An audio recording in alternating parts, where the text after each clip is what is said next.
Good morning, you're watching PA Harness Week. I'm Sharla McBride. We are inside the paddock here at Mohegan Sun at Pocono Downs this week because tonight we have record low temperatures here in the Poconos in the single digits just outside, but the racing is still hot. We've got a great show for you coming up in this next half hour. Take a look at what you can expect to see. It all comes down to the Breeders' Crown as we get you set for tonight's championships at the Meadowlands. And we'll talk with world-class driver Tetrick about tonight's big event. Dave Palone breaks the world driving record. We have that for you. And Pocono announces its awards for the 2014 season. Racing's fastest paced half hour starts right now on Comcast Sportsnet. They're on.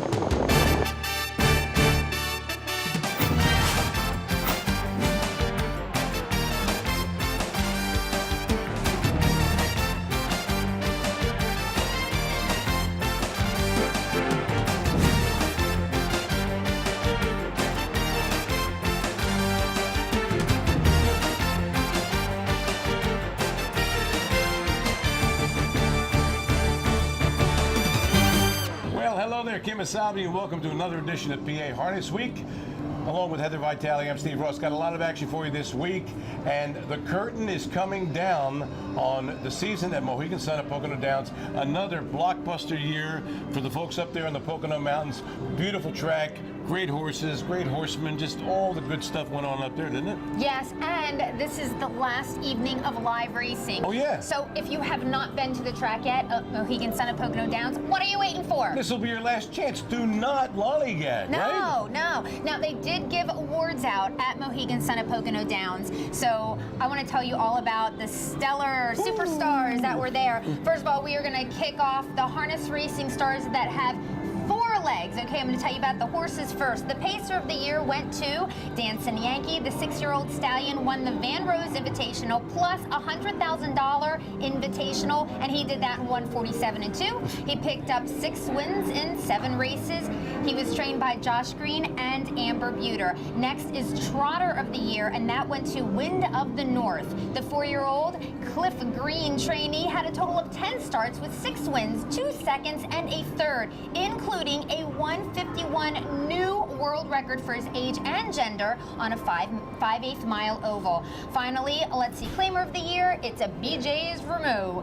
In 28 races at Pocono, he hit the board 17 times, winning 11 races, including a career best of 149-1, and everybody wanted this 5-year-old. He won his 11 races for 8 different trainers. Now, speaking of trainers, who topped the stats for the best UTR? That's also known as Universal Training Rating, kind of like a batting average in baseball. Well, it was Chris Oakes. As of show recording time, his UTR was 391. That was thanks to 260 starts, and he had 70 wins, 40 seconds, and 19 thirds. Now, moving on to the trainer with the most overall wins this past meet, it was Simon Allard. The French-Canadian had an amazing season with over 140 visits to Victory Lane at Mohegan Sun at Pocono Downs. Finally, the driving category, well, it was George Napolitano Jr. taking home the awards for the most wins and UDR. Napolitano had close to 350 wins and a UDR of 352. By the way, the horses he drove made over $3.5 million in purses earned. And did you have all that committed to memory? That's like amazing. Wow. There's more, though. Oh, no. Yes. Sharla McBride, our reporter, got to catch up with Chris Oakes, who, remember, leading UTR at Pocono Downs, and then also George Napolitano, the driver. All right, thanks, guys. I'm here with Chris Oakes. Chris, you just won Trainer of the Year here at Pocono, but you've won this award 5 out of the last 6 years. So is it fair to say you weren't really surprised to get this? No, I wasn't surprised. It was a goal I set, and I would have been disappointed if I didn't do it. So. What does it take for you year in and year out to be the top trainer here?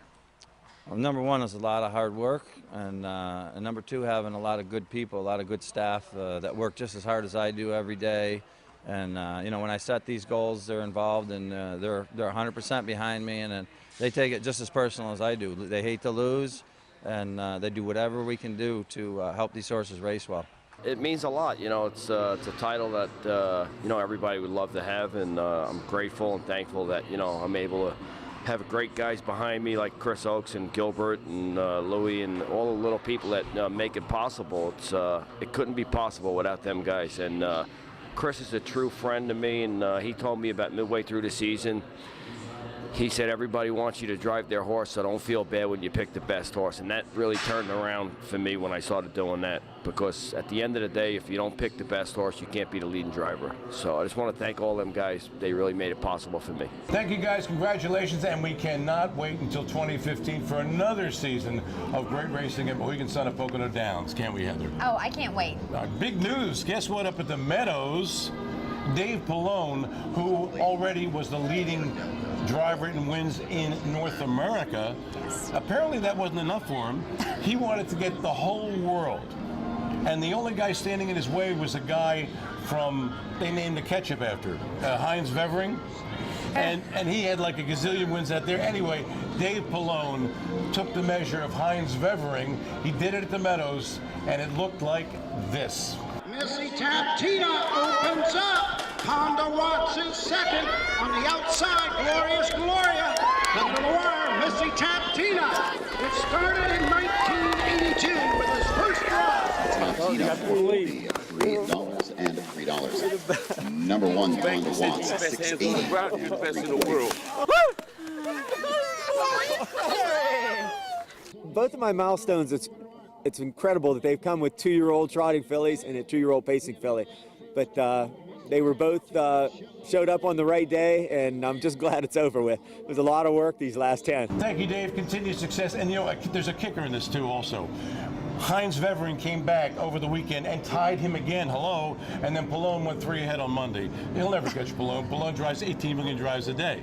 But it was interesting that he came back and tied him. Yeah, it's a great story. I love watching the two battle it out. Good stuff. Okay, now let's talk about the Meadowlands tonight. It is the harness racing capital of the world. The Breeders' Crown Finals are going to be contested there tonight. Don't want to miss that. But last week, well, Maven, who is moving around, her third trainer within a month, she went through the sales ring. She was put in against the boys, and she drew the dreaded 10-hole, which of course is like death at the Meadowlands, and she was still made the 2-to-1 chalk in the race. So what do you think about that? Oh, I think that she's still the one to beat. I mean, I absolutely adore her. Now, she went from Jonas Zernison to Ron Burke, and now this is her first start with Jimmy Takter. Maven is floated very wide and has to back off a leave attempt on the opening turn. Sliding up at the rail is Whelan and Dealin. He's now racing in the second spot. Your Sylvain came well toward the inside. He's now trotting in fifth. Rainback is Archangel between horses there under a hard hold. So Maven settles in seventh. Flanagan Memory eighth on the inside. Wishing Stone ninth on the outside. The quarter in 27-2, and Master of Law is 10th and trailing the field after gapping the gate slightly, and Savruga is first over to challenge his stablemate Quick Deal. So Quick Deal leads the way. Savruga on the outside is stuck there first up in second. Wheeling and Dealin is in the pocket spot racing in third. Arch Madness second up on the outside fourth. Your Sylvain is trapped in at the rail fifth. Quick Deal off stride and inside the pylons there. So Savruga has inherited command, and he reaches the half in 56 seconds flat. Arch Madness on the outside is now racing in second. Wheeling and Dealin is showing the whip in third. Archangel on the outside fourth. Your Sylvain is jammed in. Maven is sixth on the outside, about 4 lengths from the lead. Seventh at the rail is Flanagan Memory. Then it's Wishing Stone. Master of Law is 2 lengths behind him, ninth. And far behind after the break is Quick Deal. And Arch Madness is in front, coming to 3/4. Savruga on the inside, racing in second. Archangel is third, and Maven has worked her way up to fourth. 3/4 on the board in 1:24-2. And the field comes to the top of the stretch, and Arch Madness leads the way. Arch Madness in front. Archangel coming on between them, and Maven is finishing fast on the outside. Your Sylvain is coming on the far outside. Maven to the lead. Your Sylvain is charging hard on the outside. It's Maven. Arch Madness grabbed the lead from Savruga just past the half. Then in the outside flow, Maven picked up live cover from Archangel, then sprang off that live cover to win it in neck over Your Sylvain in 1:53-2. Number 3, Flannery Memory, a 13-1 shot with Brett Miller was third, and she'll be in the final tonight to take on the likes of Commander Crow and all the other guys. It's going to be a heck of a thing, and there'll be more limbs to get you all psyched up for the big finals tonight at the Meadowlands. That'll take place later in the show. Got that, Bruce? And when we come back, we'll have action aplenty from Mohegan Sun and Pocono Downs and right here at Harris, Philadelphia. Don't go away. Crispy Apple hasn't been here since a win in August, but returns on top of her game and leads by a length and a quarter. Feel the action. Get a taste of victory. Spice things up. And play to win. Yeah! Mohegan Sun, off-track wagering. Allentown, Carbondale, East Stroudsburg. Always leave happy.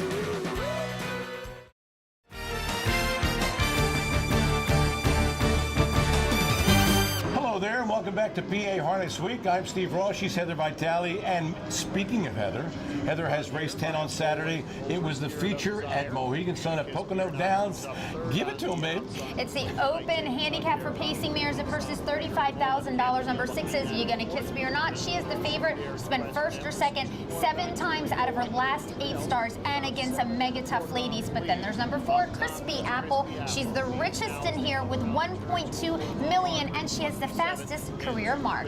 Crispy Apple hasn't been here since a win in August, but returns on top of her game and leads by a length and a quarter with George Napp in the bike. Pocket seat for Spirit of Desire. You gonna kiss me or not? One of the dominant older mares this year is the 3-5 favorite, and she sits third for Allard. Around the turn, Campanile in from Yonkers fourth. Then Western Empress and the trailer Regal Electra. Nobody made a move through the front stretch there, and so it's still Crispy Apple with a lead at the half in 56 even, 28 3 second panel. Fractions not too taxing at all here. Crispy Apple by about a length and a half. George Napp leaning way back in the bike there. It's Spirit of Desire hanging around in the pocket. Then comes a You Gonna Kiss Me or Not, yet to make her best move, about 4 off the pace. Campanile is fourth, then Western Empress, and at the back Regal Electra. Everybody still in line, still saving ground, but Crispy Apple is getting away up front. 3/4, 1:23.1, much faster on the back, 27.1. And Crispy Apple with a 3-length lead that's looking insurmountable. Spirit of Desire trying to come on.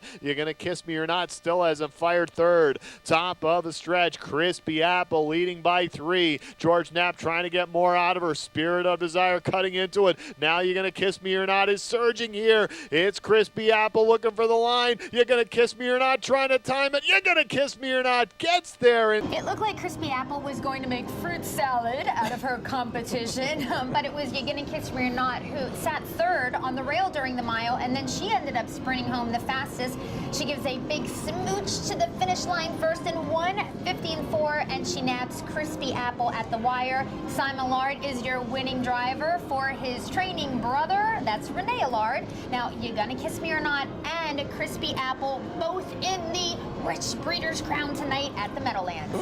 Okay, let's switch action here at Harris, Philly, Sunday 7th. It was the feature, an open handicap pace. Post positions number 1 to 6 were drawn, 7 and 8 assigned, 35 grand on the line. Number 8, Mock It So with Timmy Tetrick was 3-5. Make that 8-5. Number 2, Dial or Nodial was 5-2 with Dave Miller. Number 1, Texarkana with Ron Pierce, and number 7, Speed Again with Yagonnakissmeornot, both 9-2. And here's the call with Mike Bozich. 3/4, 123.2, 27-4 for the split. Top of the stretch, inside Dial or Nodial, Abelard, Hanover in between. Mock It So's out 3 wide. Speed Again looking for room. They straighten away.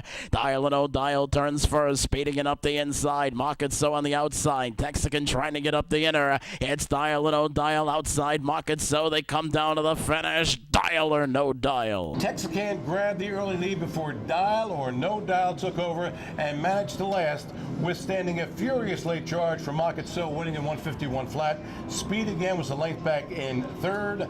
Don't you dare think about going anywhere. Right, Heather? Oh, no, please don't. More Breeders' Crown and limbs. Don't you dare go away. So the world champion fillies are 1-2 here as they turn for home. Tonight, it's ladies' night.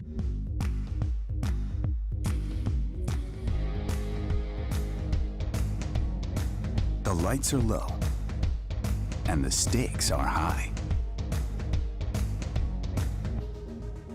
Sometimes ladies' night is just a date night in disguise. At Mohegan Sun, wherever tonight takes you, it's your time to shine.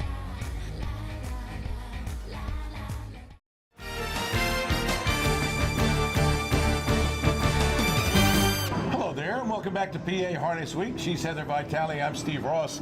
And as promised, we're going up to the Big M for race 3 on Friday. It was a big one, and Heather will explain all about it to you right now. Yes, it's 2-year-old filly pacers. The purse for the elimination, $25,000. Very anticipated, very hyped up race because we've got a bona fide superstar in here. Her name is JK. She's a lady. She's the number 5 in here, and she is 2-5. She's undefeated going into this, okay, with 10 lifetime starts, but she is a brand new driver, and it's Tim Tetrick. Now, her regular driver I'm glad you asked, was Yagonnakissmeornot. Okay, he is going to be on the number 7 in here, and that's Sasa Hanover. So I need to mention, Yannick is driving Sasa Hanover for Ron Burke, leading trainer in the entire country, and Yannick is the number 1 go-to guy for the Burke stable. So here he is, he has to make this decision. Sasa Hanover, who just won a matron, by the way, huge, or JK, she's a lady. So he wanted to feel kind of loyal, I believe, and he thinks Sasa's a great horse. So then, you know, who's the driver going to be? So we've got Nancy Johansson, who's the trainer on JK, she's a lady. So she goes up to Tim Tetrick and says, what do you think? You want the gig? Yes or no? So of course he jumps on it. So what happens with the new driver? 4 across the track around the first turn. Pearson better and better. To the outside, Better Be Steppin' and Corey Callahan. As Sasa Hanover continues on from 3rd, the show returns, settles in 4th off the speed. Wicked Little Minx is 5th past the quarter. Then it's the big favorite, JK, She's a Lady, followed by Heavenly Bride, Not in a Hurry, 26 and 3, and they mix it up on the front end. Better Be Steppin', and on the outside, here comes Sasa Hanover. Sasa Hanover now dashes up and takes the lead with Jingra. So Better Be Steppin' back in 2nd, right on the helmet, and jammed up there is Better and Better 3rd. Pierce has a handful there. The show returns 4th. The Wicked Little Minx to the outside. Flushing her out is JK, She's a Lady to the outside, uncovered now. Then it's Heavenly Bride to track that one. And they're halfway home. Sasa Hanover there with the tactical advantage in 55 and 1. Sasa Hanover and Jingra by 2 lengths. Better Be Steppin' on the inside 2nd. Here comes JK, She's a Lady, first over and steamrolling. She was 4th, 3rd, now 2nd on the outside, trying to track the cover, and rushing up is Heavenly Bride into 4th. So Better and Better is shoveled to 5th on the inside. Then it's Wicked Little Minx to the outside, stuck behind a stalling Heavenly Bride, and the show returns on the rail. So the world champion fillies are 1-2 here as they turn for home.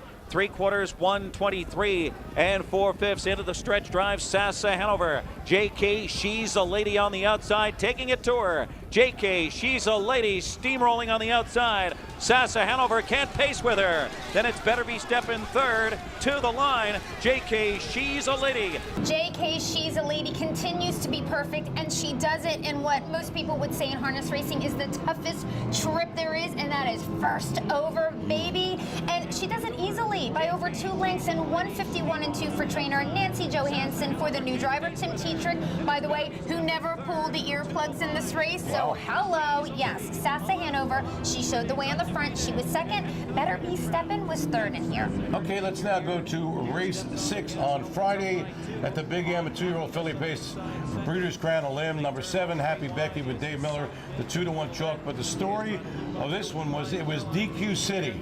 At the finish, it was number 4, Ideal Nuggets, off of 4-1 with Tetrick, who got there first, but she was a bad girl, got DQ'd and placed 7th.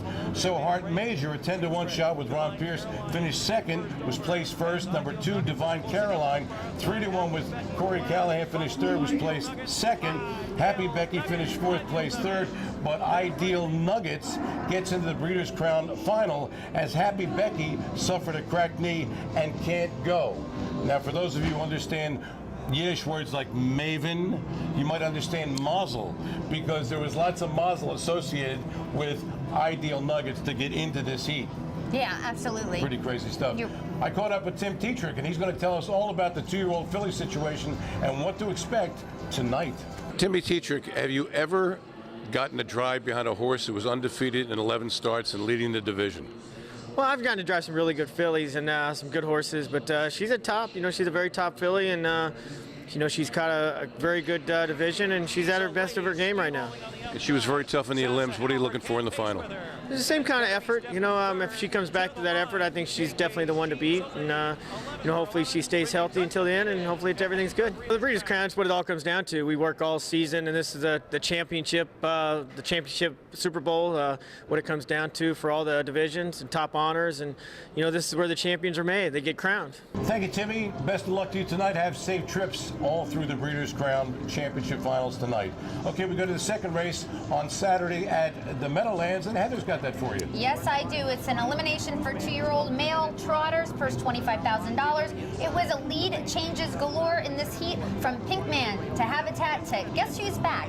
But we do know that real men do wear pink, as Pinkman, who actually I think is a gelding, but anyway, he's the favorite in this race. He was able to make his supporters happy, and he wins in 154-1 with a Yagonnakissmeornot on the bike. The freshman is trained by Jimmy Tactor, who happened to be the trainer and driver on the second place finish, The Bank, who had odds of over 30-1. There was a dead heat for third, Guess Who's Back and Habitat. And we go to the fourth race on Saturday at the Big Am, a 2-year-old colt gelding trot.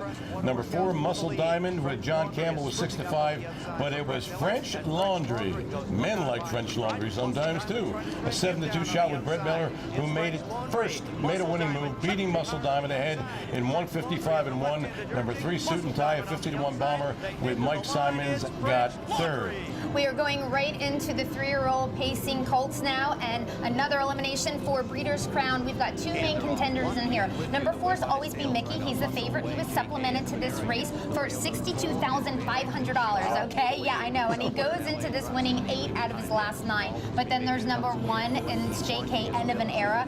He didn't fare too well on his last start, but he's made almost $1 million this year, so that says something. And JK, End of an Era, leads the way. Luck Be With You climbing all over his back in the tight 2-hole second as the pace begins to slow. Somewhere in LA is third, the quarter in 27 seconds flat. Always Be Miki is fourth as they head onto the backstretch. He's watching angles out. Always Be Miki's underway for Dave Miller, and here he comes gearing up from fourth. He is now third, and he is fitting full stride and coming on the outside. A backside bull rush from Always Be Miki, and he shoots up to Poke ahead in front. JK, End of an Era, is racing in second. Then third is Luck Be With You. Somewhere in LA is 2 lengths further back in fourth. He's watching his gap to bid in fifth as they hit the half in 55 seconds flat. Sixth on the outside is Let's Drink On It, in some size, some style, is seventh, and he's watching his flush to the outside, but Let's Drink On It will use his cover as Always Be Miki leads the way on the far turn with 3/8 to go. JK, End of an Era, is right there in the pocket in second, and he's watching his gaining good ground on the outside for Tetrick. Up to the leader's wheel as they near the 3/4 marker. Let's Drink On It perfectly positioned second up on the outside. Luck Be With You is locked in on the inside fifth. Somewhere in LA shuffled back at some size, some style, seventh on the outside. 1:23-1 for 3/4. Always Be Miki leads the way with 1/8 of a mile to go. He's watching, trying to continue that first over grind. Let's Drink On It looking to close off his cover. JK, End of an Era toward the rail. Some size, some style on the outside. Always Be Miki. Let's Drink On It. JK, End of an Era. Always Be Miki. Always Be Miki holds on to win it. JK, End of an Era, got the call past the first quarter, but then it was Always Be Miki who took out his brush. I mean, I don't mean hair utensils. I mean, he actually brushed to the front. He charged right to the front, right? And that's where he stayed. He wins at 150 with David Miller on the bike. JK, End of an Era was second. Let's Drink On It got the third money. Now, Always Be Miki is trained by Joe Holloway. The co-owner is Joe Hurley. He's like a big-time lawyer in Delaware, and you can see him on crime shows and stuff. I've seen him on TV, and so he must be cool, because if you're on TV, you're pretty groovy, right? So Miki's surrounded by lots of Joes, is that about it? Yeah, okay. nice. Pick up that. Okay, stick around when we come back. We're going to have a look at the 3-year-old pacing division, and a couple of standouts are McWicked and Jug winner Limelight Beach. Don't know it. And Limelight Beach is in control, a length to the good.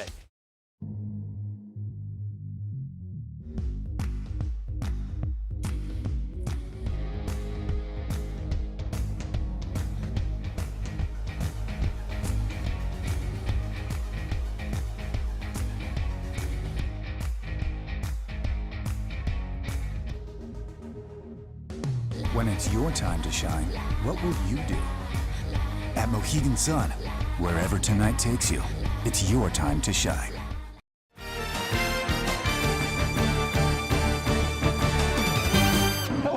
Welcome back. This is PA Harness Week, and we are in the middle of action aplenty as promised.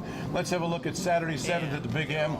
A Breeders' Crown elimination. 3-year-old Colton Gelding Pacers, number 8. Jug winner Limelight Beach with Yagonnakissmeornot was 4-5. Number 3, McWicked 9-5 with Brian Sears. The rest, all double-digit bombers on a wing and a prayer. Limelight Beach rolls on to challenge 4 and take the lead. 7th on the outside is Lion Somewhere, and Jet Airway is trailing in 8th, and Limelight Beach has cleared him for Gingras from the outside post. He's a length in front of Capital Account. Opening quarter was quick and 26-2. Doo-Wop Hanover is all over the back of Capital Account, racing in 3rd. Some Star Somewhere is in behind the top trio from 4th. McWicked is racing in 5th. Lion Somewhere reined back, looking to follow McWicked, who's tipped to the outside. Caviar Lucas slides up a spot at the rail, and Jet Airway waiting for the cover flow to go. He's racing in 8th as they head down the backstretch toward the half-mile split, and Limelight Beach is in control, a length to the good. Capital Account, a good pocket trip there, racing in 2nd. Then it's Doo-Wop Hanover, 54-3 for the half-mile marker. McWicked is floating first over. He's worked his way up to 4th, about 3.5 lengths away as they move on to the far turn. Locked in on the inside is Some Star Somewhere, picking up cover to follow. On the outside is Lion Somewhere. He's now 5th. He's 2nd over, about 4 lengths from the lead. Jet Airway is 3rd over, 7th on the outside, and Caviar Lucas kicked back 8th on the inside and is trailing the field, and Limelight Beach still a length to the good. McWicked is ranging up first over to his wheel. Capital Account is locked in the box there. 3/4 and 123 flat, and they come to the top of the stretch. Limelight Beach. McWicked is still coming for Sears on the outside. Limelight Beach is digging in. McWicked a length away on the outside 2nd. Then Capital Account and Doo-Wop Hanover. It's Limelight Beach fighting off McWicked, who drifts a bit. Limelight Beach still there. McWicked is 2nd. It's Limelight Beach gate to wire. Limelight Beach left grabbed the top on a 26-2 opening split, but had to pace his final quarter in 26-3 in order to hold up McWicked's McWicked close to win it in 149-3. Doo-Wop Hanover was 2 back in 3rd. We still have more eliminations for you because the big Breeders' Crown finals are tonight. We're going to take a look at the 2-year-old male Pacers elims. Another exciting one. We've got 3 lead changes. Before they got to the half, it went from Lions Again to Go Daddy Go to Lost for Words. But coming around the last turn, Go Daddy Go just had to go. Driver John Campbell pulls the right line, and this gorgeous chestnut pacer with a flaxen mane, well, they win in 151-1. He's trained by Bob McIntosh. Lost for Words finished a neck back for 2nd, and Franzo was 3rd. We're not done yet, folks. Not by a long shot. Saturday's 11th at the Big M. 2-year-old Colton Gelding Pacers, number 10 in the arsenal with Brian Sears, was odds on at 3-5 and set all the splits, but it was Trace Shield Hanover, a 22-1 shot with Andy Miller, who got the money, winning in 150-3. Number 3, Lions Levi Lewis, who named that beast. Off at 5-1 with Ron Pierce, got a perfect 2-hole trip, but couldn't beat the winner, had to settle for 2nd in the arsenal, finished a dead tired 3rd. You know what? We did not mention Foiled Again. He is racing tonight at the Meadowlands in the Breeders' Crown Final. I think that's very important. And there is a giveaway at the Meadowlands, by the way, a Foiled Again travel tumbler. So get out there and cheer on Foiled Again. I'm sorry, okay? I understand. We know about your affection for okay. And that's going to do it for this edition of PA Harness Week. For all of us here, Bruce Casella, Sharla McBride, my boo, Heather Vitale, I'm Steve Ross, reminding you to pick up the pace, just a taste. Get yourself high on harness. It's only natural.